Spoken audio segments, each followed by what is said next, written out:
Bonjour et bienvenue à tous. Nous sommes très ravis de nous avoir avec nous pour la première de la saison du groupe ANL Foot. Avant toute chose, nous allons présenter l'équipe. Du coup, à ma droite, Alexis, Bonjour. un des 3 membres fondateurs, avec Florian en face de lui, qui est aussi un membre fondateur. Bonjour. À côté de lui, Axel, Bonjour. notre statisticien. Et en face de lui, Baptiste. Bonjour. Alors, cette première, on l'attend depuis pas mal de temps. On s'entraîne depuis quelques mois déjà. Alors, ça ne sera pas parfait, hein. Et on compte sur vous déjà pour si vous avez des conseils à nous donner ou si vous avez des questions, n'hésitez pas à venir sur le compte Twitter d'ANL Foot, on vous répondra avec grand plaisir. Du coup, je laisse la parole à Florian pour vous expliquer un peu du coup qui on est, qu'est-ce qu'on fait et qu'est-ce qu'on fera. Bon alors déjà moi je suis un des 3 fondateurs avec Alexis qui est en face de moi. Nous ce qu'on fait, donc on est une page d'actualité de football, on traite mercato, débat football.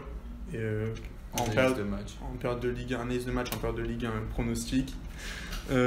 Ensuite, quoi dire, là on lance cette année des émissions débat, donc il y en aura 2 par semaine, une le lundi et quand il interviendra la Coupe d'Europe et le début des 4 autres grands championnats, le jeudi on aura une session championnat d'Europe.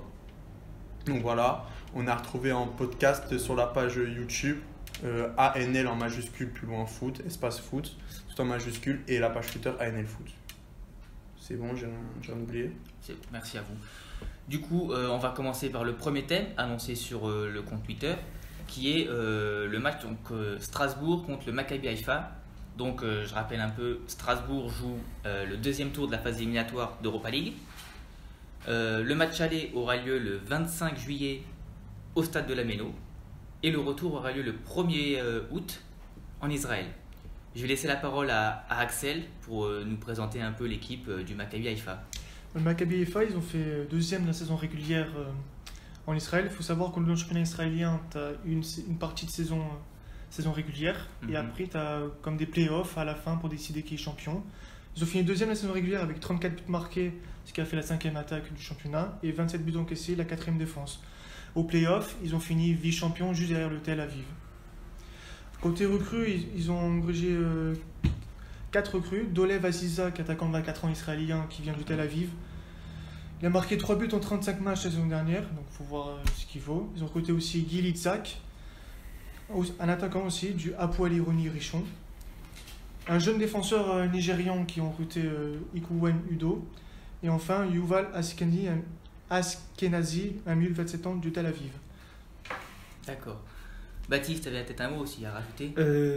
Pour ma part, je pense que pour Strasbourg, ça va être très compliqué parce que pour 2 points, il ne va pas falloir sous-estimer cette équipe israélienne. Il faut rappeler qu'elle reste sur 12 titres de champion d'Israël. Du coup, bon, elle n'a pas gagné depuis 2011, ça remonte un petit peu. Donc, et elle fait partie des 3 meilleures équipes de son championnat. Mais il faut rappeler également qu'elle a un petit passé européen, pas très grand. Elle a participé 2 fois aux phases de poule de Ligue des Champions en 2002-2009. Elle a participé à un 8e de finale de Ligue Europa justement en 2007 et phases de poule de Ligue Europa en 2011-2013. C'est beaucoup plus récent que Strasbourg. Strasbourg, ça remonte à au moins 20 ans, voire 30. Et elle a également participé à une finale de Coupe des Coupes en 98. Ça veut dire que les matchs européens, elle connaît un petit peu. L'équipe connaît, pas les joueurs. Oui, l'équipe connaît, on est d'accord, mais le club connaît, les supporters connaissent un petit peu, tout ça. Elle a également 6 internationaux dans son équipe, ce qui est beaucoup plus que Strasbourg. 6 Israéliens et 2 étrangers. Bon, ils n'ont pas joué beaucoup de sélections. Celui qui en a joué plus, je crois qu'il en a 10 exactement.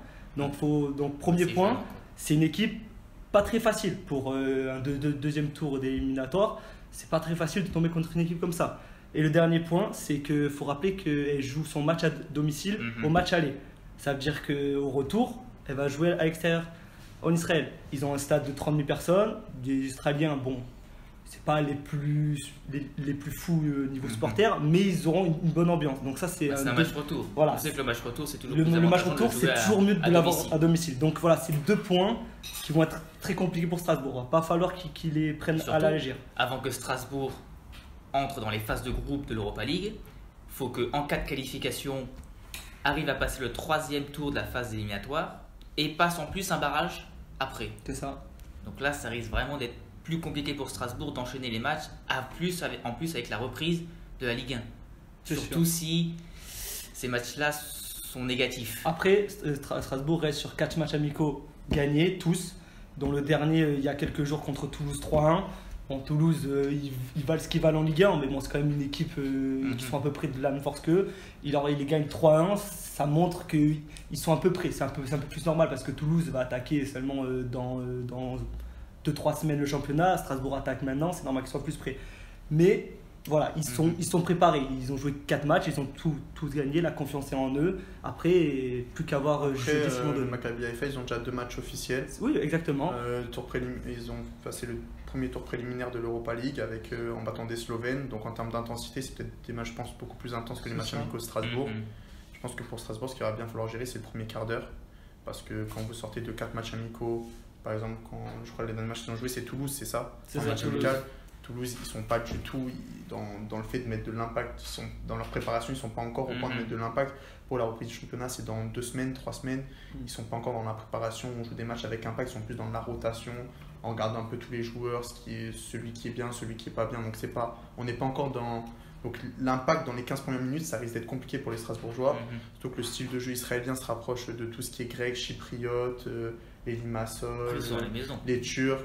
Oui, mais ça va être un pressing haut, ils vont leur rentrer dedans, ils ne vont pas les laisser respirer. Je pense que le coach israélien, le coach de l'équipe israélienne sait très bien que ça va être un point essentiel si cette équipe veut passer. Il va falloir les mettre un but dans le premier quart d'heure à Strasbourg qui, eux, sortent juste de la préparation. Donc ça va être important.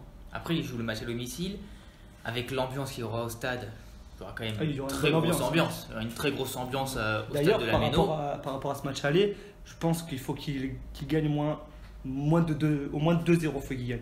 Parce que s'ils font un petit match 1-1, 1-0 au match retour, surtout s'ils prennent un but, au match retour là-bas en Israël, ça va être la folie. Je ne sais pas s'ils vont arriver à gérer. Tandis que si ils mettent tout à fond sur ce premier match, qu'ils gagnent au moins 2-0, je pense qu'ils auront un peu plus l'esprit tant qu'ils auront fait. Je pense ils ont un petit match, ils auront l'esprit un peu plus tranquille.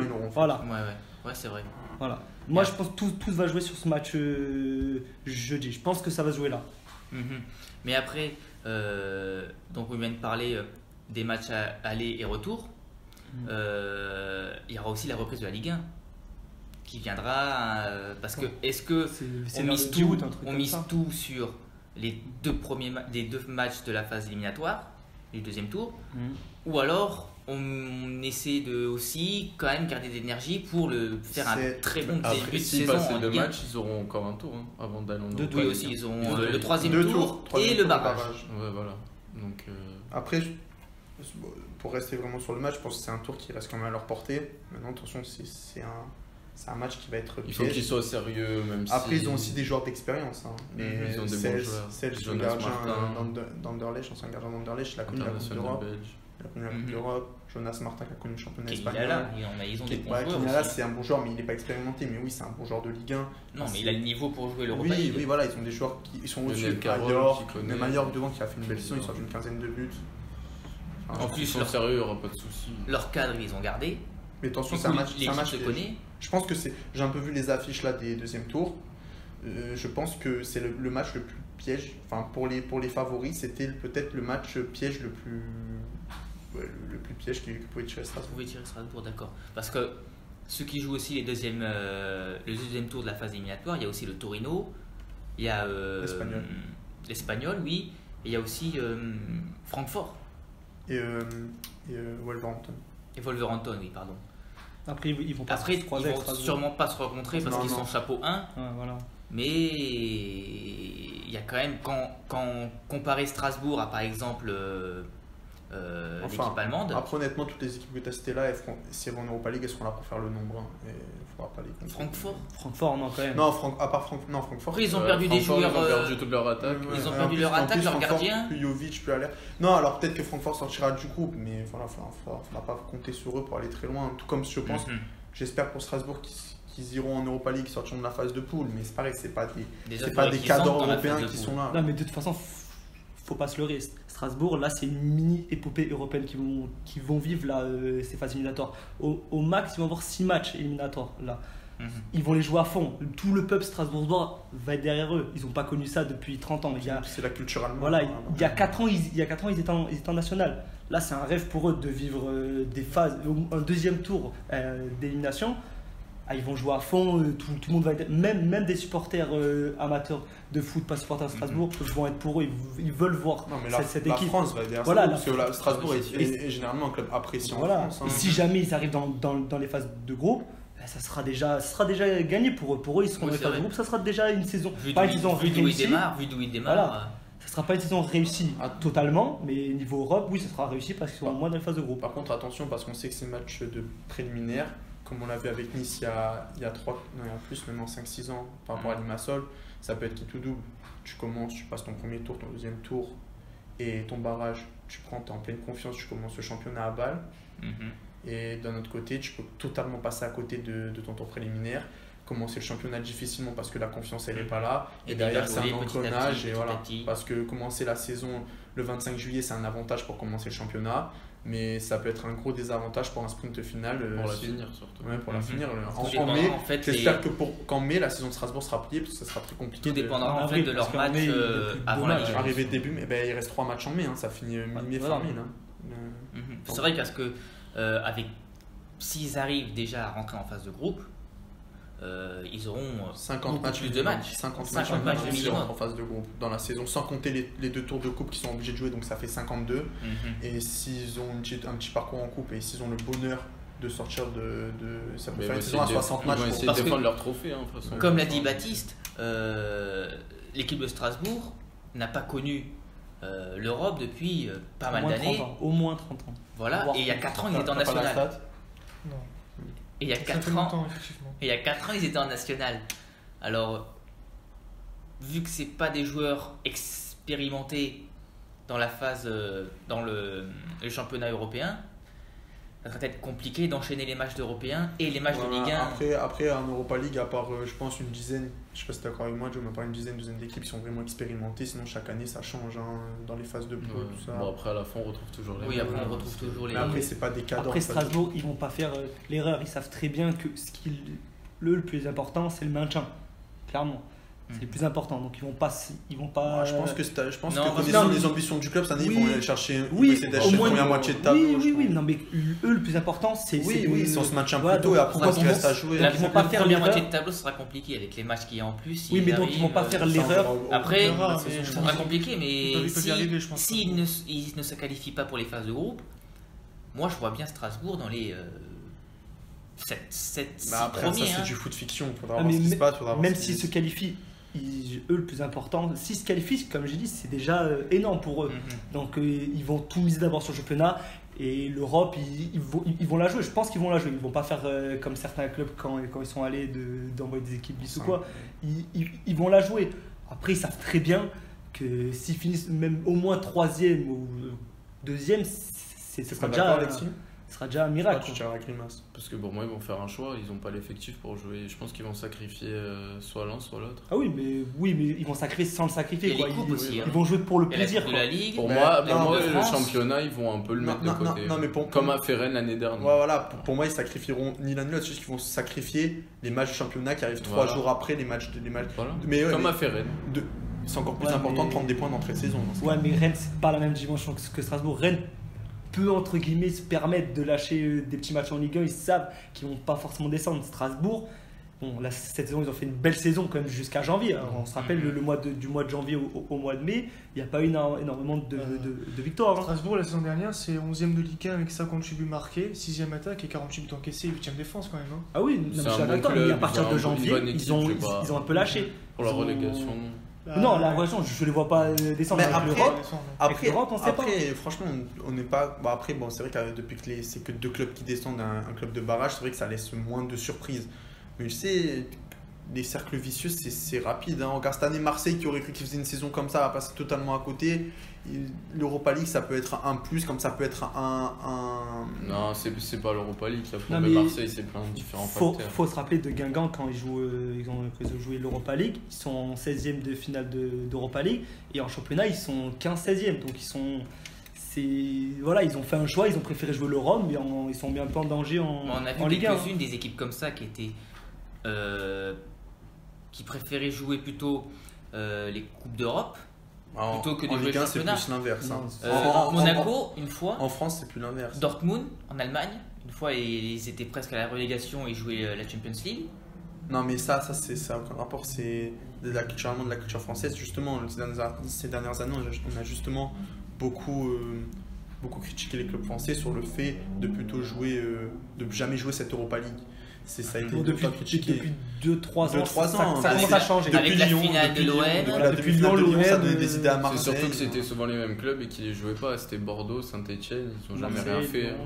Non, c'est vrai, c'est vrai. On va clôturer le premier thème et on va faire la transition sur le deuxième, toujours en parlant de l'Europa League, mais cette fois-ci des deux autres clubs, Rennes et Saint-Etienne. Que peuvent-ils faire sur la scène française et sur la scène européenne?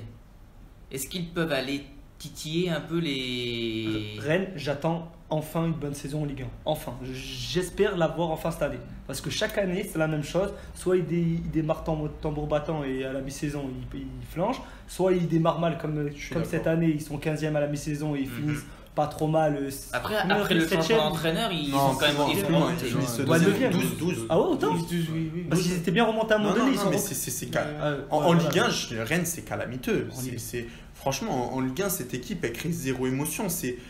Pour moi, c'est une équipe qui est là. Non, mais clairement, pour moi, en Ligue 1, cette équipe-là, elle est là pour faire le nombre. Voilà, encore, il y a des clubs qui animent le maintien, il y a des clubs qui animent l'Europe. Enfin, la course pour l'Europe, je parle vraiment sur le plan national, hormis la Coupe de la Ligue, la Coupe de France qui se Mais je pense que les supporters sont quand même, c'est l'une des meilleures saisons qu'ils ont vécues. Une victoire en Europe. En Ligue 1, ils sont pas bons. En Coupe, ils la gagnent. Ils ont en pas Europa League, après, ils ont fait sur tous les tableaux, il faut être réaliste. Ils avaient beaucoup de blessés, ils ont pas l'effectif. Ah si, l'année dernière, ils avaient l'équipe pour au moins jouer top 6, top 7.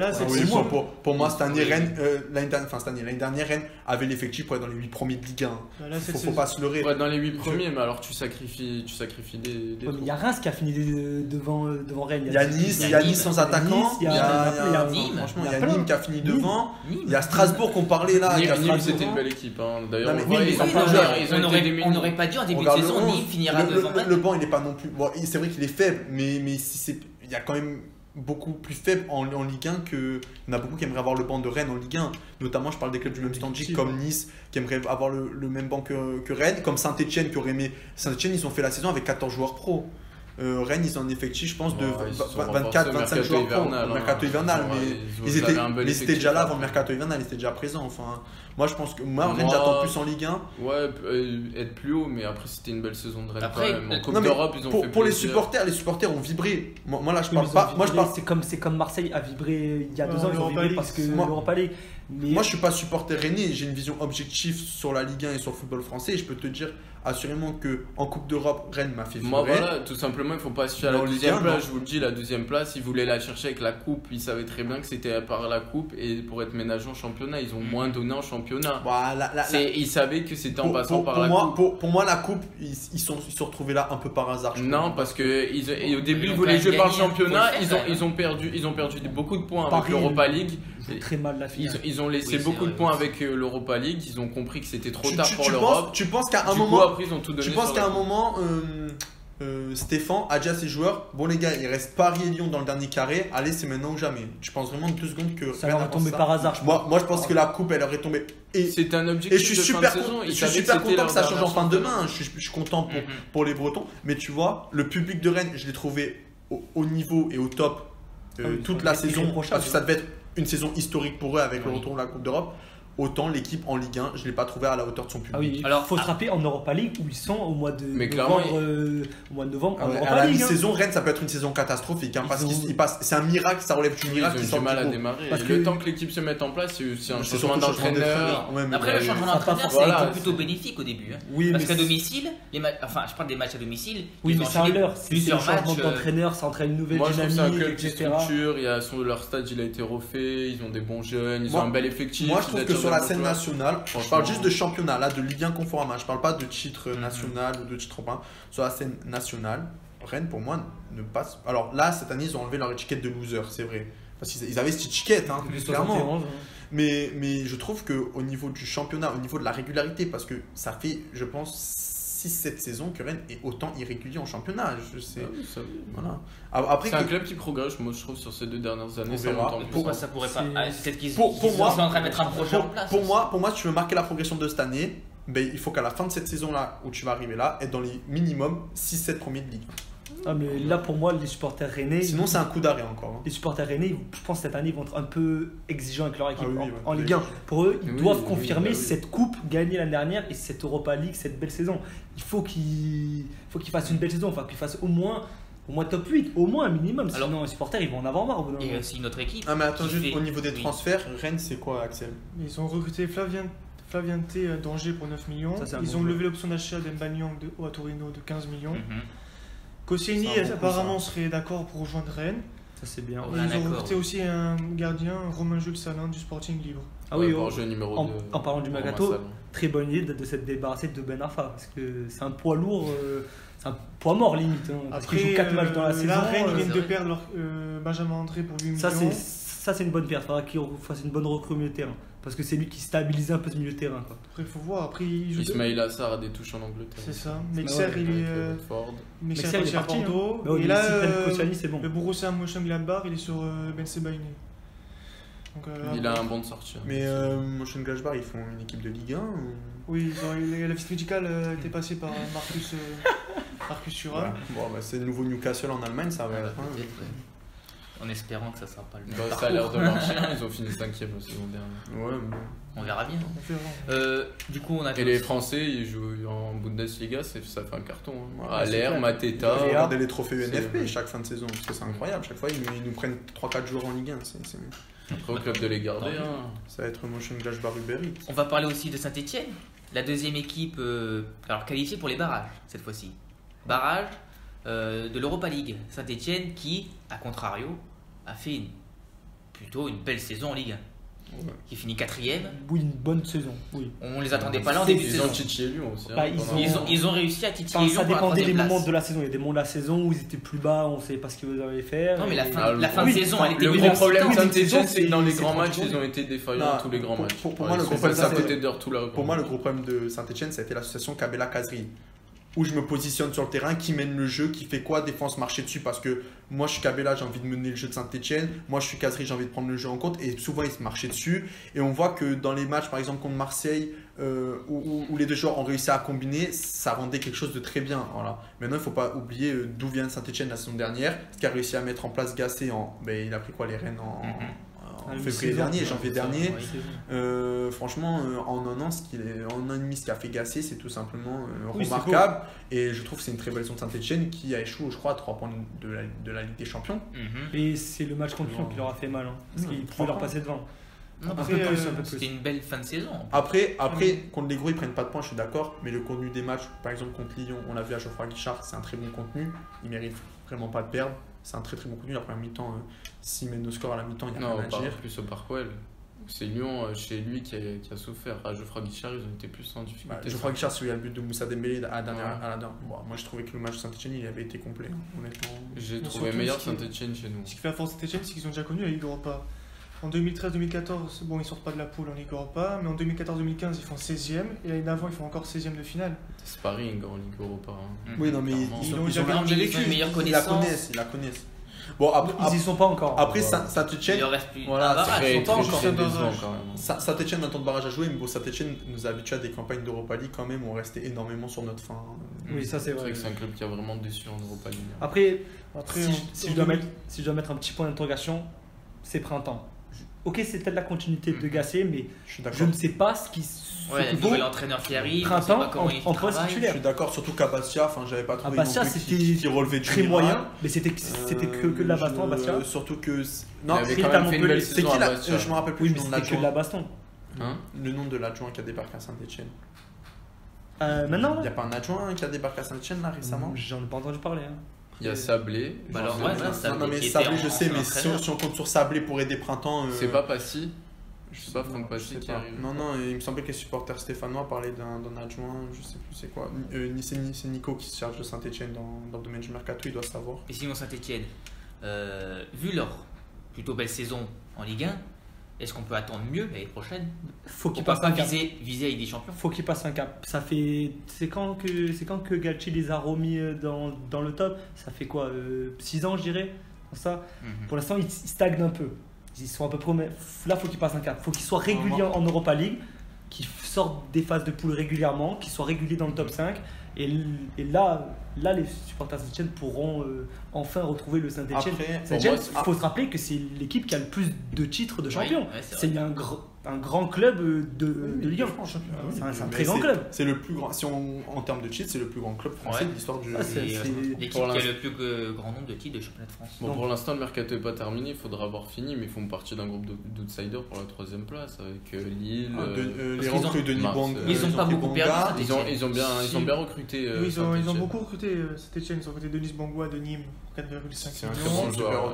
Valencia, ils ont levé l'option d'achat au Barcelone pour 2 millions. Ils ont recruté aussi Zaidou Youssouf de Bordeaux pour 2 millions. Il a levé l'option d'achat, il a dit 2 millions.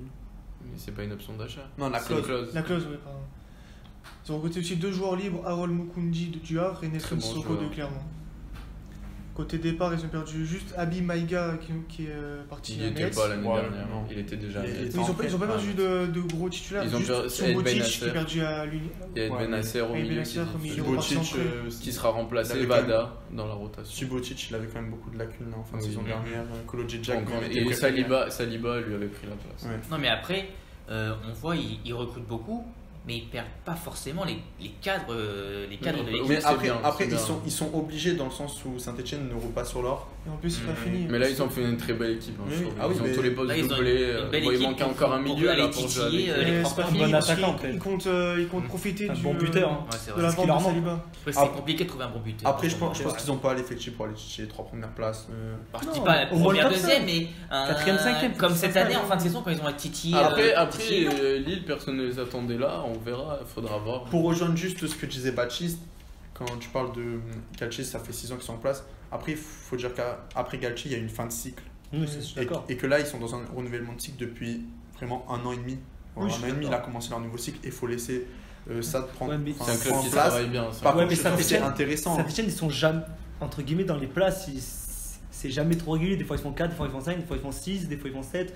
Faudrait qu'ils s'installent vraiment. Franchement, pour moi, quand tu entre 4 et 6 en Ligue 1, c'est régulier. Moi, je trouve pas 2 clubs de Ligue 1. Ils sont pas tous les ans en Europa League. Mais franchement, pour moi, régulier, c'est tous les ans, ils accrochent l'Europa League. D'accord, mais juste une question. À part Lyon et Paris, qui en France, ces dernières années, a été 6 ans, 6 fois d'affilée en Europe?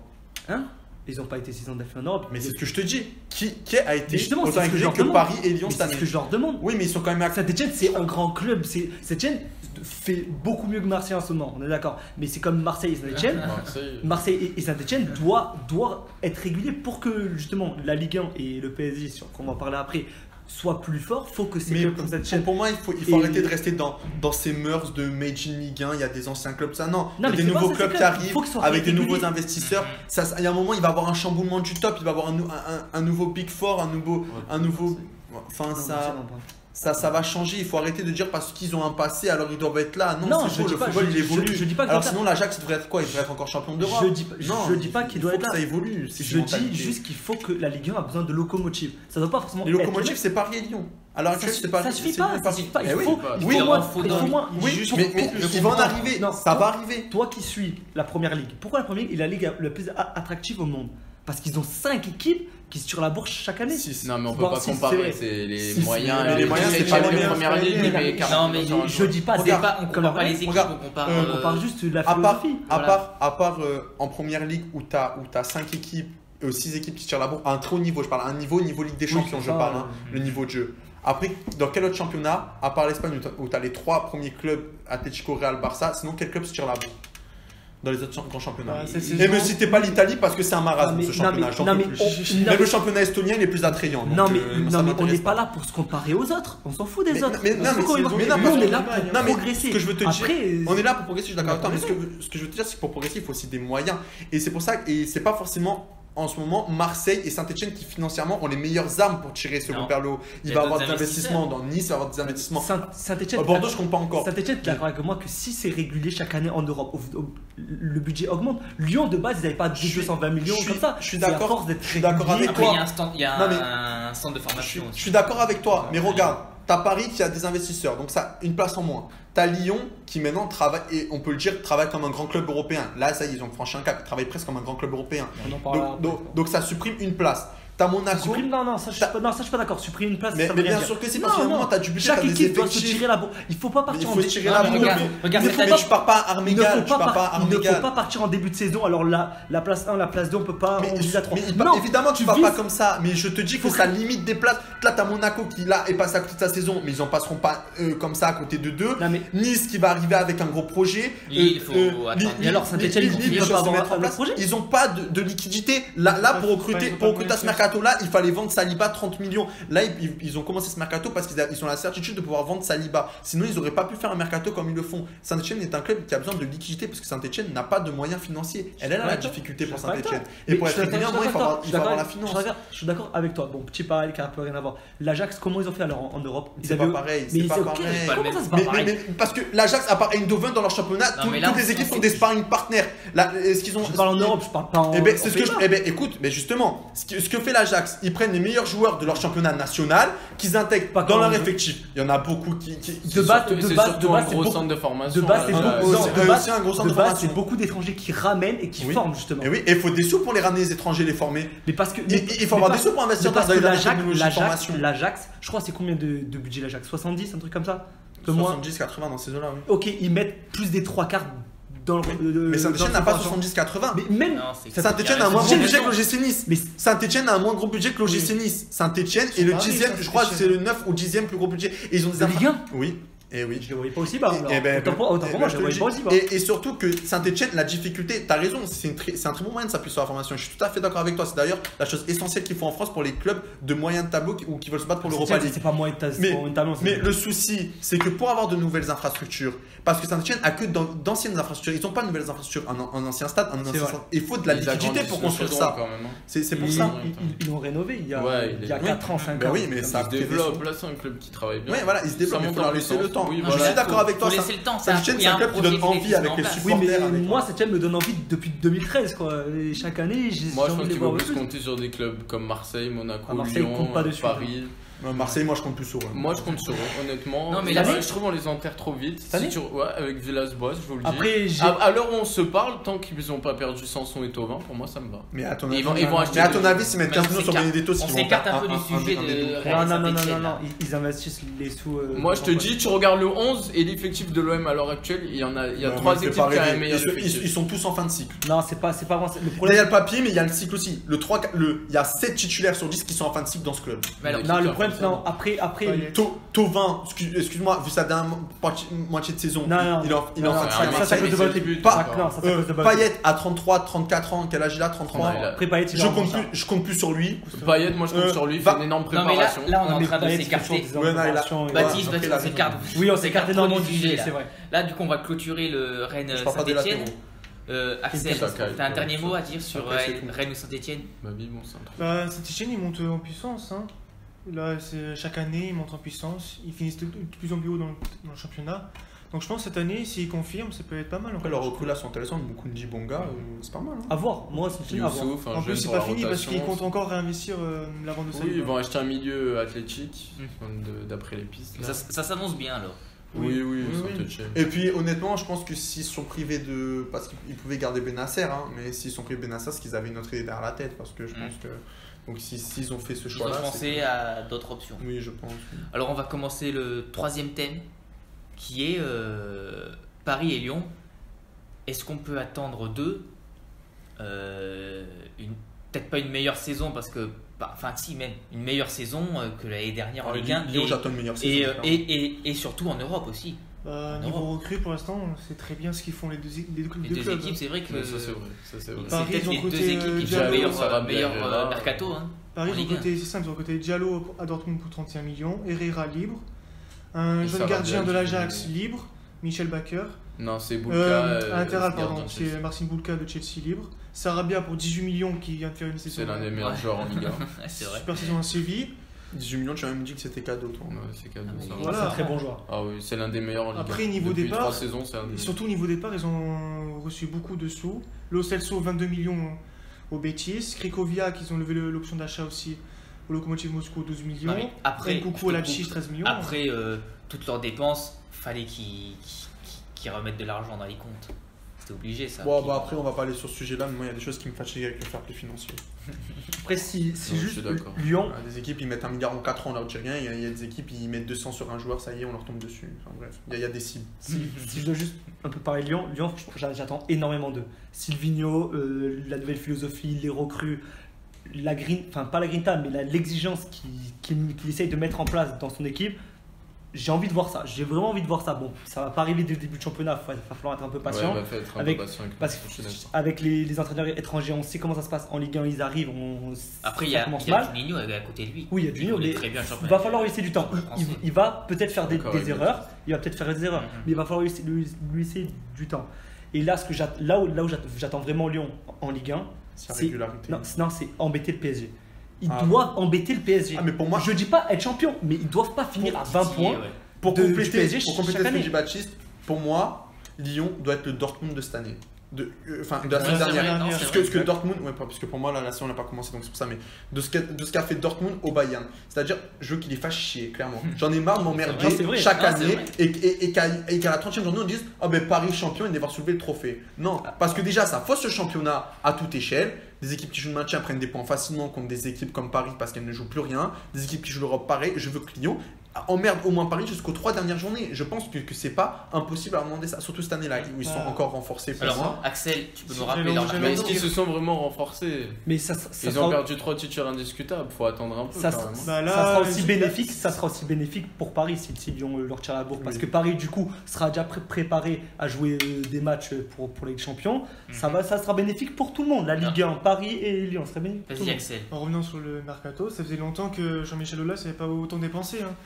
Joachim Anderson, la Sampdoria, 28-26 millions le défenseur. Jean-Lucas, 8 millions de Flamengo. Thiago Mendes, 22 millions. Youssouf Koné, 9 millions. Ça faisait aussi longtemps que Jean-Michel Aulas, et je crois jamais, n'avait autant vendu. Oui, c'est vrai. Là, ça, c'est sûr. Ferland Mendy qui est parti à 45 millions au Real. Après, Ndombele, 60 millions au Tottenham. Ça fait... les deux de leurs ventes de ce mercato-là font partie des 3 plus grosses ventes de l'histoire de. Et en plus, Fekir vient de partir pour 25 millions au Betis. Après, pour répondre à ta question, tu as dit. C'est bien. Est-ce que tu as dit est-ce que Lyon est plus fort à l'heure actuelle? Moi, je te réponds, je pense que oui, pour 2 raisons. Déjà, tu as un groupe qui a mûri comparé à l'année dernière. Donc, tous les joueurs qu'il y avait là, ils ont mûri. Là, ils apprennent une autre facette d'un style de jeu. Pour moi, on ne peut pas les comparer. Ce sera un Lyon différent. Et ton banc est beaucoup plus fourni là, avec les Gianluca, avec.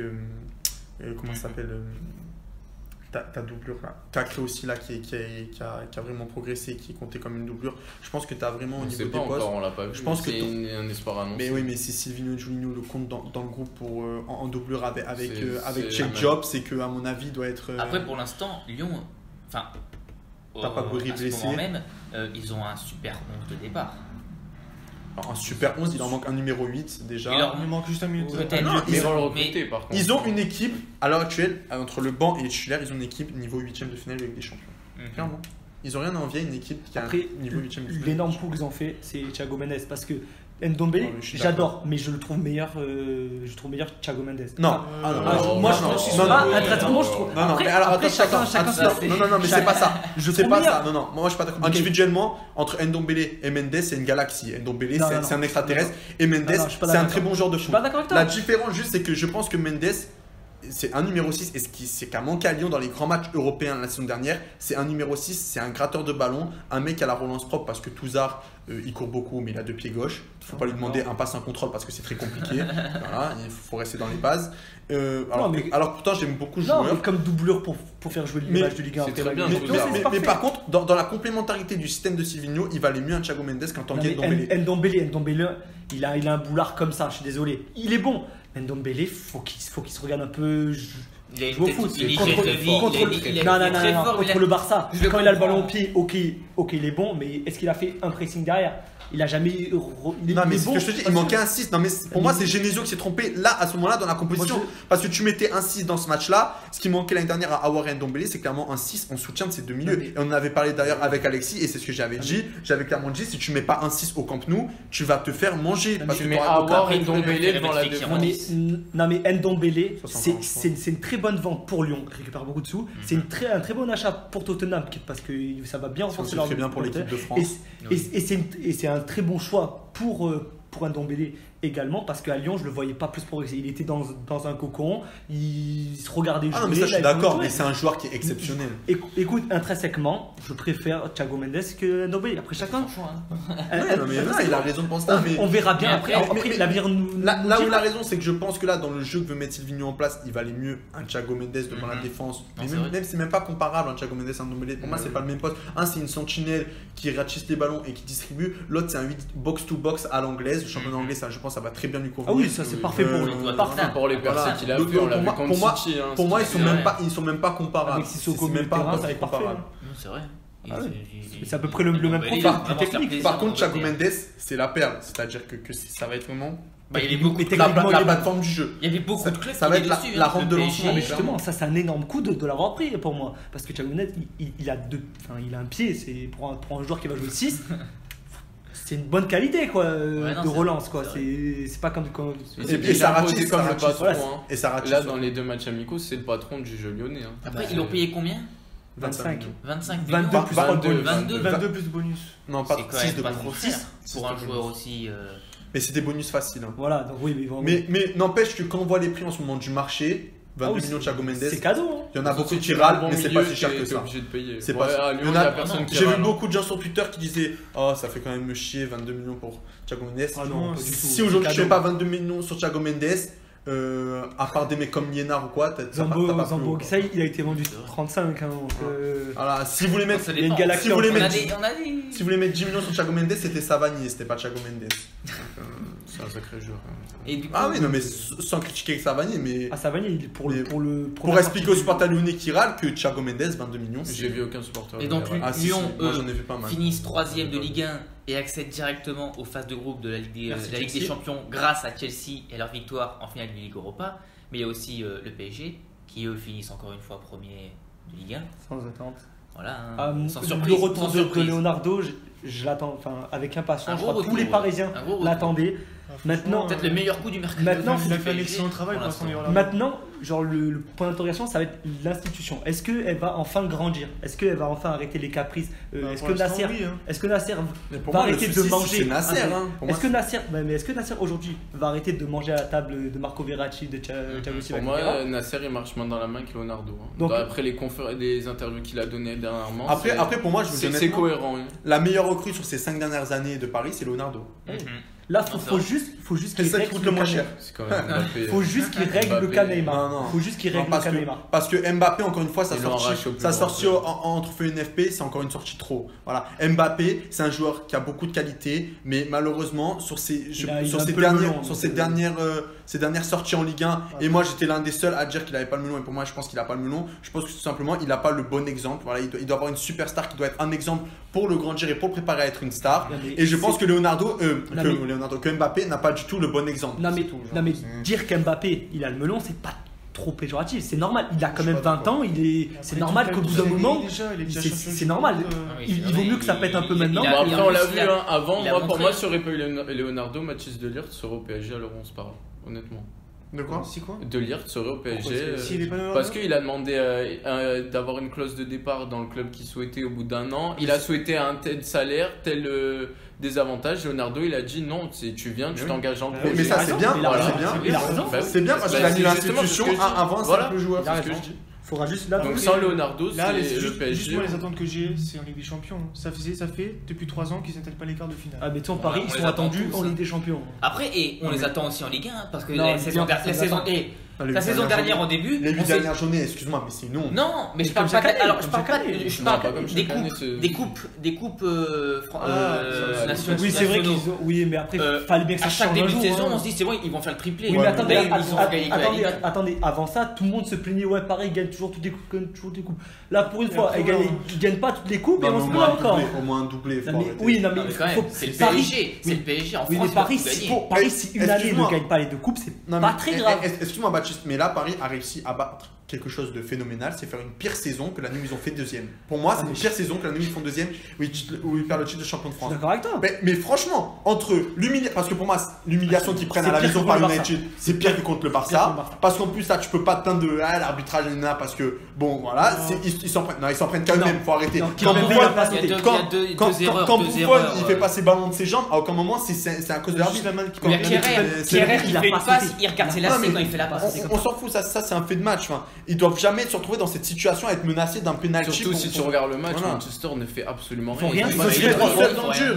Ils ont tiré 3 fois. 3 fois, 3 buts. Tu perds 2 titres nationaux. Ils ont tiré 4 fois. La frappe de Hira où ils font main. Non, mais le vrai problème du PSG, c'était les mercato. Clairement, c'est depuis. C'est l'institution. Et les joueurs. C'est le mercato. C'est le mercato.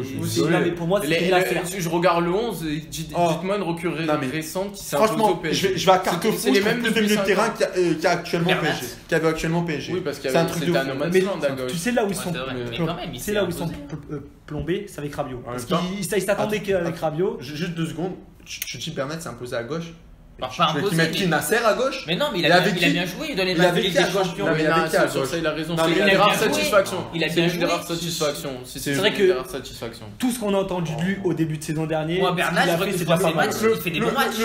Le seul système où je trouve intéressant, c'est dans 3-5-2, après un système à 4 derrière.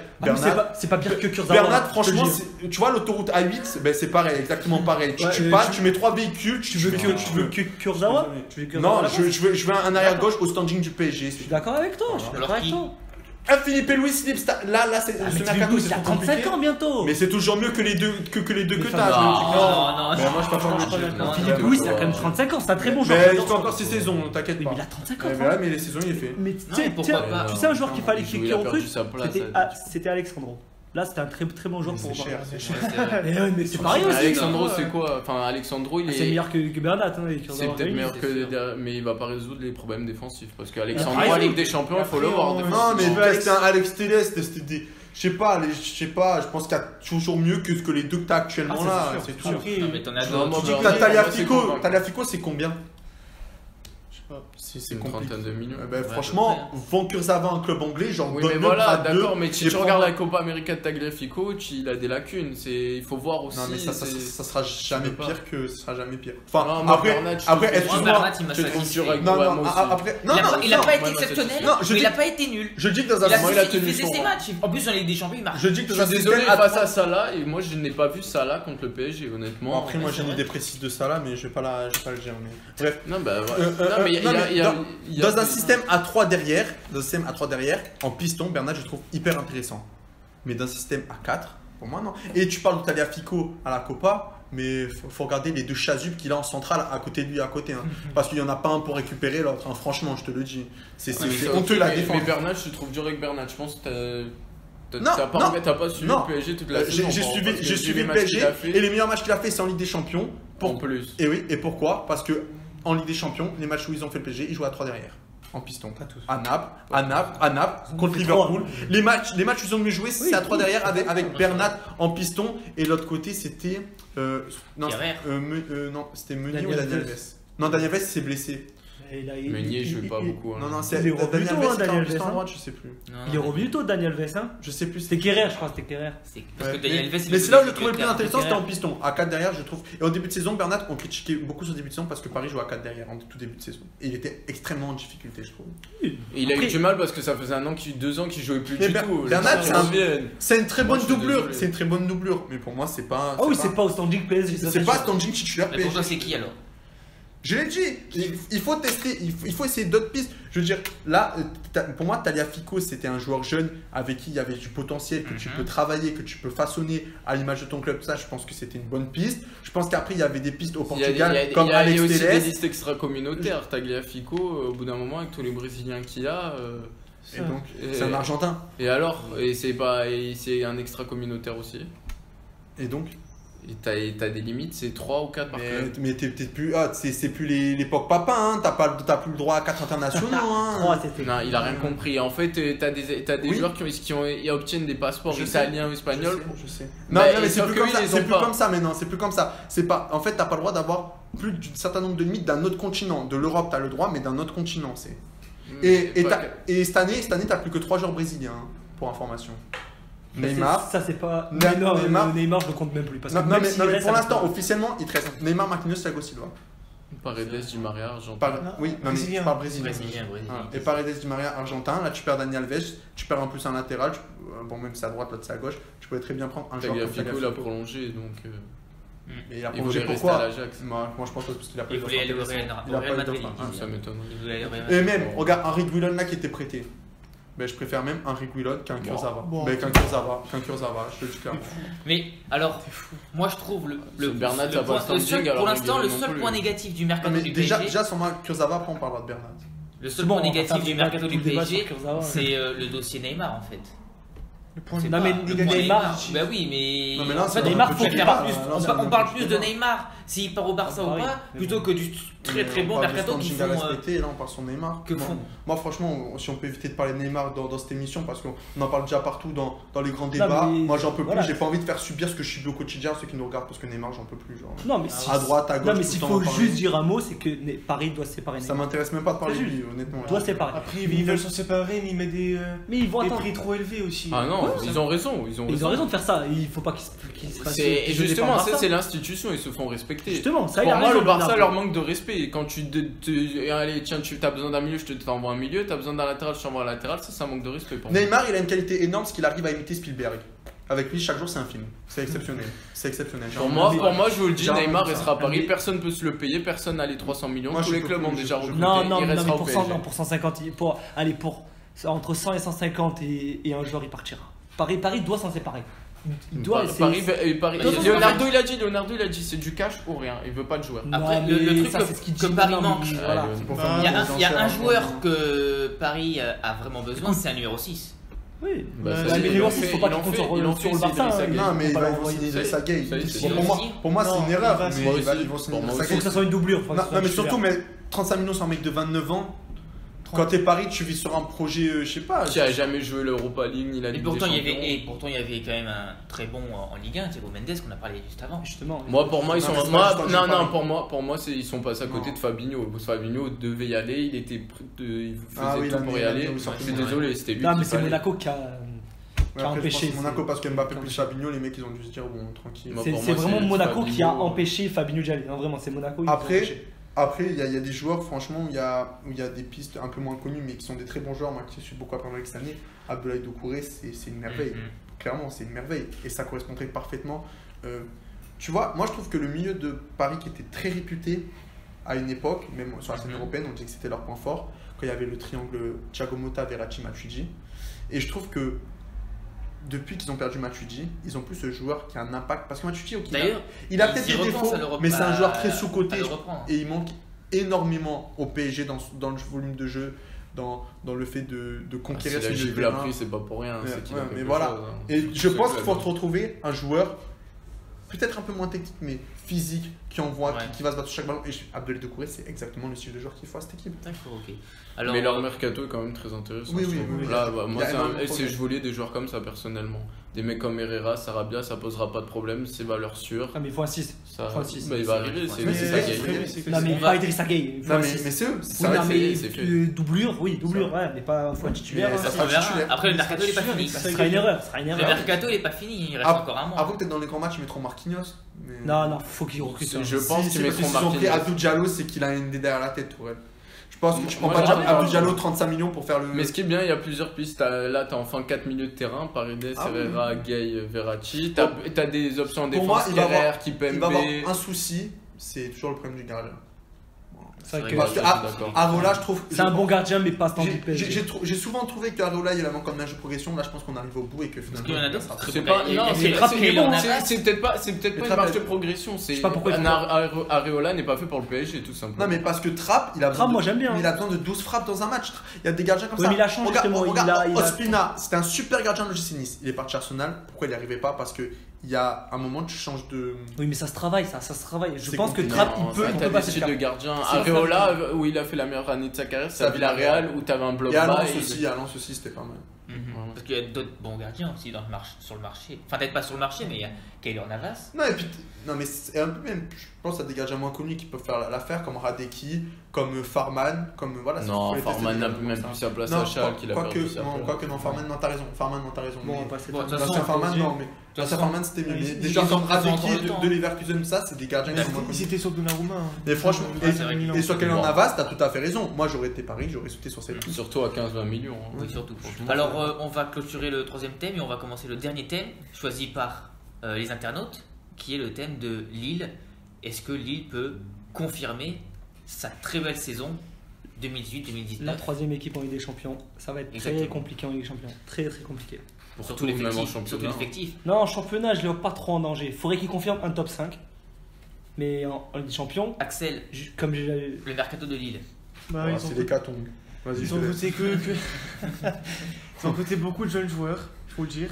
À part Benjamin André pour 8 millions pour Rennes, mais Leonardo Jardim de Rio Ave 6 millions. Deuxième gardien. Reynaldo de Belenenses, il est déjà. Oui, mais ils ont le prêt. Timothy Weah de Paris pour 10 millions. Rostolachi de Paris. Là-dessus. Et la jeune recrue de Hajduk Split, Domagoj Pradaric pour 7 millions. Non, mais donc là, on parle d'un club qui va jouer. Non, mais il faut pas se leurrer. Lopez. C'est exactement ce que je disais. Non, mais Lopez a recruté, a racheté Lille avec pas d'argent, avec zéro. Il a fait crédit. Mais il faut qu'il doit des sous. Bah, surtout que quand il a racheté, il va faire comme Monaco. Il va faire comme Campos. Campos, il va faire comme à Monaco. C'est-à-dire qu'il va prendre des joueurs comme Timothy. Non, mais je suis d'accord. Il a pris 10 millions, il va essayer de le vendre à les 25. Je suis d'accord avec toi. C'est le but de. Mais alors pourquoi mettre 17 millions sur un joueur de Trabzonspor? Mais écoute, on l'a déjà parlé. Ils espèrent. Attends, je précise pour les supporters lillois parce que j'espère qu'ils n'ont pas quelque chose dans les mains à ce moment-là parce qu'ils peuvent se foutre dans la tête. 2 buts, 4 passes D, 17 millions. Mais Campos, il a toujours fait ça. On en a déjà parlé. Bernardo Silva, il a recruté pour 20 millions. Qui pensait que ce joueur, il avait ce niveau-là? Ouais, mais tu vois, à côté, il mettait des joueurs d'expérience. Quand t'avais des Falcao qui l'entouraient. Carvalho, Falcao, Rames, t'avais des mecs quand même. Campos, il a toujours marché comme ça. Campos a toujours fait du training. C'est pour ça que Monaco. Oui, mais il avait des joueurs d'expérience qui l'entouraient. Des joueurs de niveau. C'était Subasic. C'était Subasic. À l'époque, c'était je crois que je vais pas dire de bêtises, mais c'était Abdenour au top de sa forme. Oui, voilà. Mais là, ils ont fonté derrière. Ils en ont des joueurs. Ils ont fonté. Ouais, Fonté, point. Leur cadre, ils sont partis. Thiago Mendes. Rémi ne compte pas comme cadre parce qu'il est en retraite. Et il y a Nicolas Pepe qui va sûrement partir pour au moins 80 millions. Moi, ce que je comprends pas, c'est la vente de certains joueurs qui, pour moi, n'auraient pas dû partir. Vendre Pepe, c'est normal. Vendre Thiago Mendes, c'est normal. Soumaoro, non. Mais Soumaoro. Parce que même dans la rotation, ça te sert. Ça a capoté Soumaoro. Rien que réfléchir avant. Intérêt concret à l'étranger Soumaoro. Rien que réfléchir avant Léao, c'est une folie. C'est le joueur qui charge un fusil à pompe, tu tires dans le pied. Ils ont pris Timothée pour ça, pour remplacer Léao. Mais Léao, l'année dernière, quand tu connaissais Léao? Non mais Flo, tu connais. Attends, pardon, attaquant de où? De Charleroi. Donc un attaquant de Charleroi va jouer la Ligue des Champions. Mais j'annonce même devant la caméra. Genre, Weah ou le mec de Charleroi, Osimhen, se retrouve titulaire en Ligue des Champions, je boycotte Lille de la LDC. Parce que moi, voir une équipe sans prendre 7, ça m'intéresse pas. Est-ce que tu connaissais Léao avant qu'il arrive à Lille? Tu connaissais Léao? Mais attends, la différence c'est que au début, t'es entouré de Rémi. T'avais Loïc Rémi cette saison en numéro 1 qui partait et tu jouais pas une Ligue des Champions. Je suis d'accord avec toi. Voilà, merci. C'est pour ça que je suis très inquiet pour Lille en Ligue des Champions. En Ligue 1, pas trop. Moi, les champions, peut-être en Ligue 1. Non, mais tu sais quoi, je pense, comme j'ai déjà dit, ils risquent de faire pire qu'à Marseille. Ça va être très compliqué à faire. Parce que battre les 0 points, ça va être compliqué. Après, le président Lillois, il a dit que si un joueur partait, il allait en reprendre un autre. Non, mais ils vont prendre qui? Ils vont. Non, mais mais c'est sûr, demain il prend Pépé, je te prends un. Oui, ben demain tu vends Pépé, tu prends, je sais pas moi, Loïc Perrin de Lyon. Ah, ben oui, tu prends un joueur pour en mettre à la place d'un autre. Mais Loïc Perrin de Lyon? Non, enfin, il joue à. Non, pas Loïc Perrin. Perrin, le Gaëtan. Mais pareil, genre tu prends un joueur, tu l'enlèves, t'en mets un autre. C'est exactement pareil, mais est-ce qu'au niveau de la rentabilité c'est pareil? Mais Campos, c'est comme ça, il prend des joueurs un peu inconnus, il espère de faire de la revente. C'est pour ça que moi je suis inquiet pour Lille là-dessus, c'est que le training de joueurs. Je suis pas inquiet pour le championnat. Ah non, pour le championnat, non, je suis pas inquiet. Après, on va encore se faire éliminer en Coupe d'Europe. On n'a pas assez vécu des humiliations. Attention, parce que Lille cette saison, ils ont pas de Coupe d'Europe. Du coup, ils ont des matchs en moins. Lille, la saison dernière. Pardon, je fais comme ton erreur. La saison dernière, ils n'ont pas de Coupe d'Europe, du coup ils ont des matchs en moins, du coup ils sont plus frais. Et cette année, ils enchaînent avec des joueurs qui n'ont aucune expérience de Ligue d'Europe, des joueurs apparemment qui ne se connaissent pas du tout, parce qu'ils changent tout leur effectif. Est-ce que ça sera compliqué la saison Le 11, il y a des joueurs, on peut les donner. C'est Maignan, Selic, Fonté. Bon, après les deux autres, on sait pas. Gabriel, je pense qu'il va. Ah bah non, parce qu'ils sont en train aussi de réfléchir. Gabriel, qui sont signés il y a un an, ils sont en train de réfléchir s'il n'y a pas une offre intéressante. Ça, Xeka, Ikoné, Bamba. Et non, mais. Pas Ikoné, c'est du souci. Non, mais. Là, ce que j'ai peur pour Lille, c'est qu'ils fassent la même saison que Marseille en 2013-2014, où ils étaient en Ligue Champions. Ils font justement 0 points parce qu'ils n'avaient pas l'effectif. Et en championnat, c'est très compliqué. Ils finissent. Après, la saison dernière, le président Lillois, il a clairement dit qu'en Ligue des Champions, il n'était pas venu faire figuration. Ouais, ça, c'est ce qu'il dit. Oui, c'est ce qu'il a dit. Alors, tu sais quoi, je vais répondre au président lillois dès maintenant. S'il y va avec cette équipe, il y va pour faire figuration. Je réponds. Imaginons.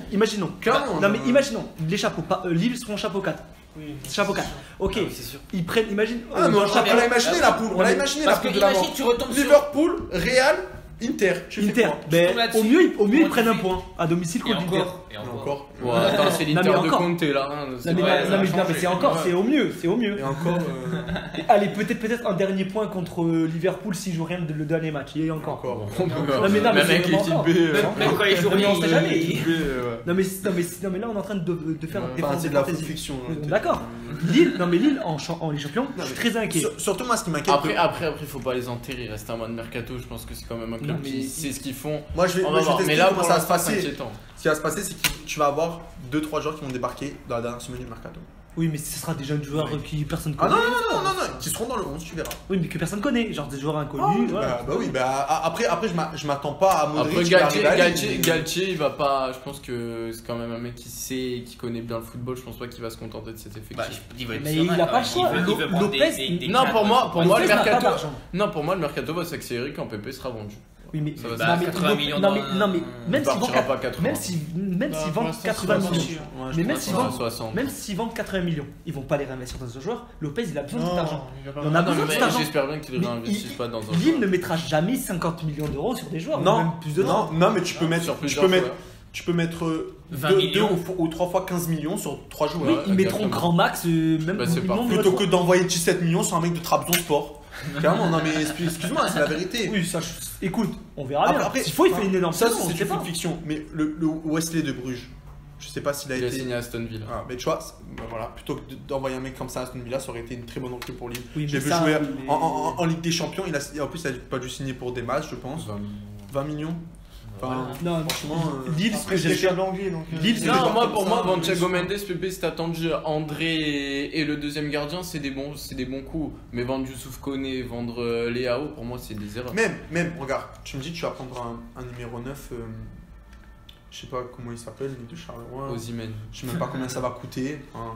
Mais t'as des mecs qui jouent en R2 d'attaquant, en Liga NOS, même des attaquants, un qui a été connu là sur un premier match de saison qu'il a fait avec Glasgow Rangers, Morelos, des attaquants comme ça, ça vaut pas plus de 20 millions d'euros et c'est très bien pour remplacer. Et c'est des mecs qui t'es assuré qu'en Liga ils te mettront entre 12 et 15 millions. Il y en a un autre qui va bientôt signer d'ailleurs apparemment à Monaco, c'est André Silva.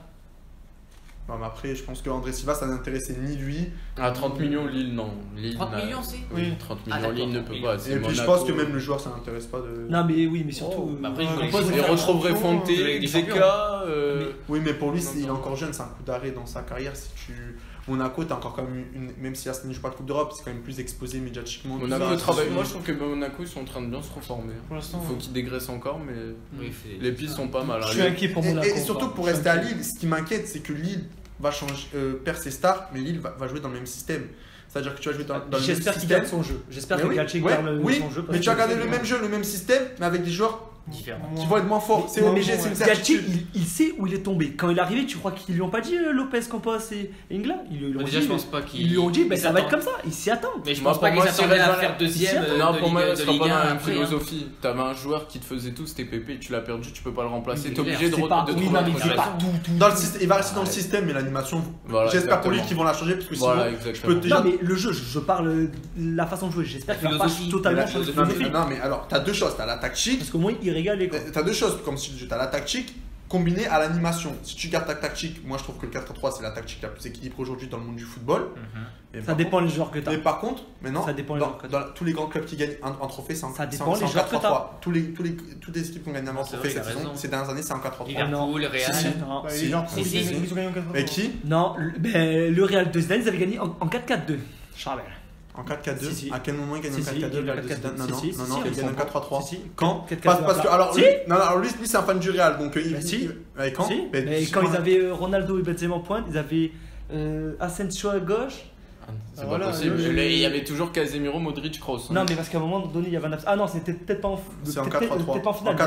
Il y a des matchs. En 4-3-3, tous les grands. Il y a des matchs. Il y a beaucoup de matchs du Real. Oui, contre Alaves, oui, ils jouent en 4-4-2. Mais le dernier match de poule. Mais sinon, toutes ces dernières saisons, les grands trophées majeurs, si tu regardes, tous les trophées, t'es gagné en 4-3-3.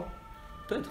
Une grande équipe, si elle a un grand milieu, tu peux faire de grandes choses. Et notamment, là-bas, c'est le milieu. Et ça a été aussi les limites ces dernières années de la Juventus, qui à un moment était une grande adepte du 4-4 de losange ou du 4-4 à plat, et qui a compris qu'il fallait changer son système. Dans les grandes compétitions, à l'époque de Morata, quand il fallait la demi-finale de Ligue des Champions, ça c'était un 4-4-2. Non, c'était un 4-4. Quand ils avaient Barzali, Kenny. Mais pour te dire, si tu veux maintenant rivaliser dans les grandes compétitions européennes, c'est un 4-3-3. Non, je suis d'accord, mais c'est pas l'assurance tout risque le 4-4-3. Ça dépend des joueurs que tu as. En tout cas, la saison qui va venir de Lille ne sera pas peut-être aussi animée. Elle sera pas. Elle sera plus animée parce qu'ils vont entendre la musique. Et ça, je peux. Non, mais attends, quand tu vas au stade entendre la musique, c'est exceptionnel. Non, mais je parle. Après, il faut pas les enterrer trop vite quand même. Mais la saison, juste une dernière parenthèse. La France, ils ont gagné dans quel système la Coupe du Monde? 4-3-3. Non. Alors je t'explique. Offensivement, c'était un 4-2-3-1. Mais à la perte du ballon, en défensivement, c'était un 4-3-3. Non, il venait bloquer en tant que relayeur. Dans l'animation défensive, c'était un 4-3-3 avec un 6 et 2 8. Pour moi, c'est même un 4-4-2 pour moi. Griezmann, il s'occupait de bloquer le 6 de l'équipe adverse. Toutes les relances, c'était son job à lui. Giroud, il venait clairement caler et aider le milieu de terrain. Et on avait Matuidi, Kanté et Pogba à la récupération. C'était clairement ça. Et Mbappé qui faisait la navette. Giroud, il était même 6. Et qui attendait. Ben oui, mais c'était un 4-3-3 à la récupération. Alors on espère que Lille garde son système. Oui, il faut qu'il garde son système, mais il faut changer sa philosophie. Bah c'est sûr qu'il n'y aura pas les son système. Il n'y aura pas les joueurs. Ils seront obligés. C'est un 4-2-3 Lille. Oui. Donc pourquoi garder son système? Ah ouais, t'as raison, c'était Elise, c'est un 4-2-3-1.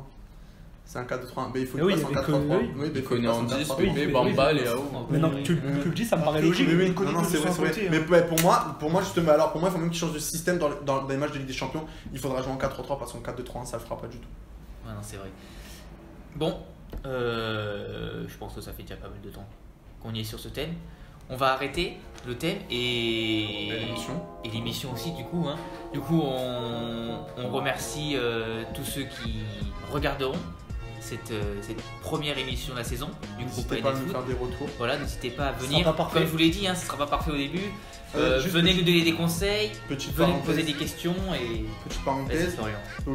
On va se professionnaliser au fur et à mesure du temps. Il faut nous laisser un peu de temps. On va avoir un plateau qui va arriver en septembre.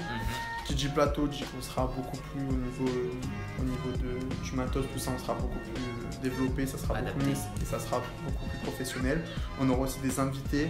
On aura Clément Carpentier de Minute 20. On aura Nice Stadium Supporter, la plus grosse communauté niçoise de 28 000 abonnés. Et on aura aussi d'autres invités de Saint-Etienne, enfin des personnes plutôt, pourquoi pas des joueurs plutôt connues, des joueurs. On a déjà des agents, on a aussi des joueurs qu'il faudra qu'on contacte. Après, est-ce que les joueurs vont, pour l'instant, je sais pas, mais en tout cas, on s'en approchera, c'est une certitude.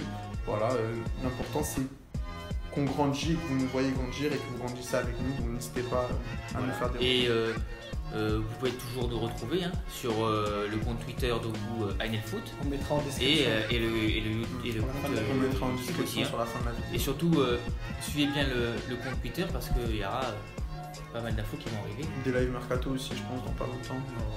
On aura beaucoup de choses à dire. On a des grosses surprises. Voilà. Donc restez avec nous et on vous dit merci et à la prochaine. Au revoir. Au revoir.